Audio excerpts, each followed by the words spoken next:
Ain't it funny how love hits you when you least expect it to? Hello mga ka-OA! So, gagawin nga namin yung dessert na ginawa nung babae sa Facebook and gagadyahin namin. And kukuha muna ako ng cornstarch. Ewan ko, hindi ko ano. So, kukuhanin ko muna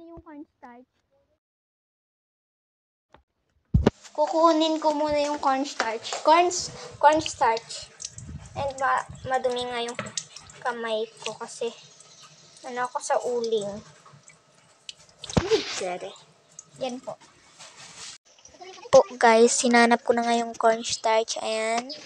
Kaso mali pala yung kinuha ko and nasa plastic na yung tutanong ko nga kay mama. Sinanap ko na nga yung kawali. Ayan.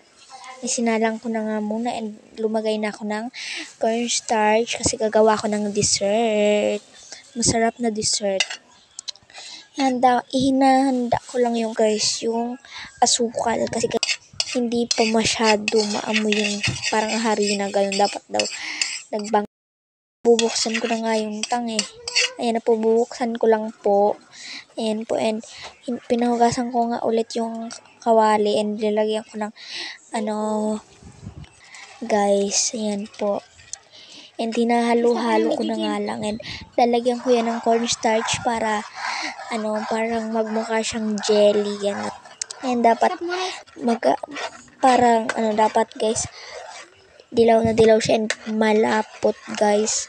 Ayan po, na kumukulo-kulo po siya ganyan. And parang sa ganyan po. Ayan na po.